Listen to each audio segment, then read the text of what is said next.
Continue to escalate between Iran and Israel.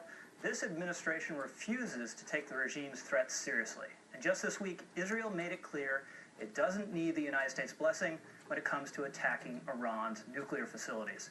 In a speech to Parliament on Wednesday, Prime Minister Benjamin Netanyahu said, quote, "Israel has never left its fate to others, not even the best of its friends. My next guest knows firsthand how dangerous the rogue regime in Tehran can be. He's a former Revolutionary Guard member who later worked as an undercover CIA agent in the 80s and the 90s.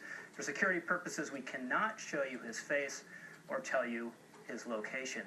His new book, A Time to Betray, is in stores now. Reza Kahlili, welcome to the program.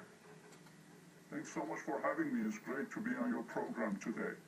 Now, Reza, I want to get into the policy issues with you, but just very briefly, give our viewers a sense of how you came to join the Revolutionary Guard and how you came to work for the CIA. Well, I was born and raised in Tehran, Iran, and I came to U.S. early 70s to continue my education.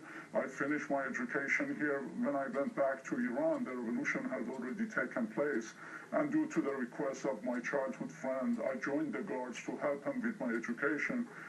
But soon I saw the horrific events taking place: torture, rape, execution, suffocation of the people, and basically Ayatollah Khomeini and the clerics going back on their promise of not interfering in the Iranian policies.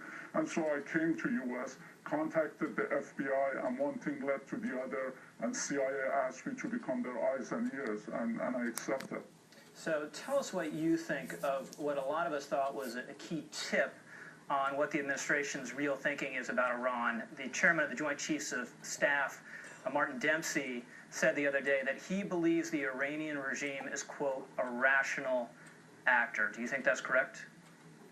Well, that statement is a total betrayal to the Iranian people. It's an oxymoronic statement at best.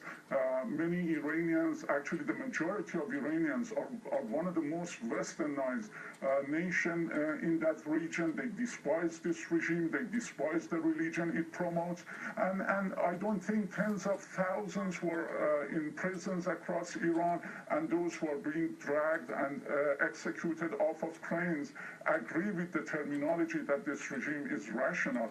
And I think that a statement is a sign of desperation by the West, hoping for negotiation, and in order to avoid war, something that could affect the re-election this year.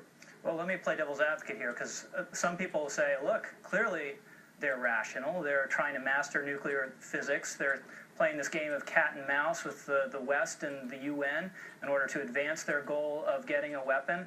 And they've played the geopolitical game quite shrewdly, using terrorism over the years to advance its interests in the region. So why aren't they rational?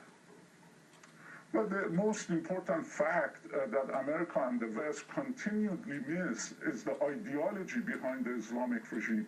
It stands against and in defiance of every principle of Western civilization. And this is not something that I say. This is something that they say.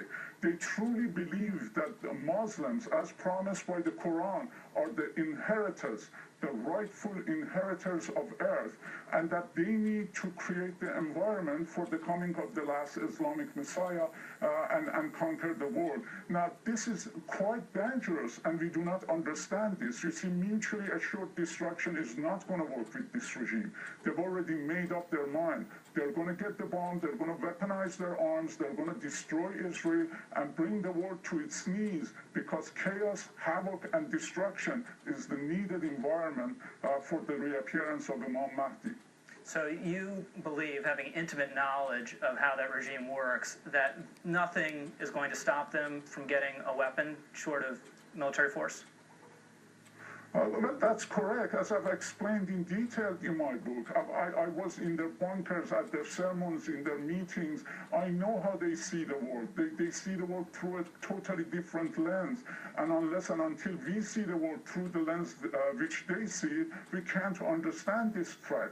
You see, they have deceived the West for so long with the promises of negotiation while making progress in the nuclear enrichment to get the bomb. They currently currently have over 1,000 ballistic missiles. They're working on intercontinental ballistic missiles with the help of China and North Korea, and soon they're going to be capable to reach shores of America.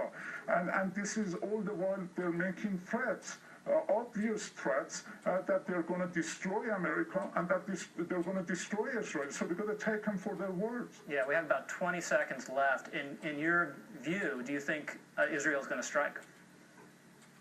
Well, Israel has no choice, but unfortunately, if they do strike, there's going to be a big consequence. The only logical way is to help the Iranians to overthrow this regime and put to bed this extreme threat.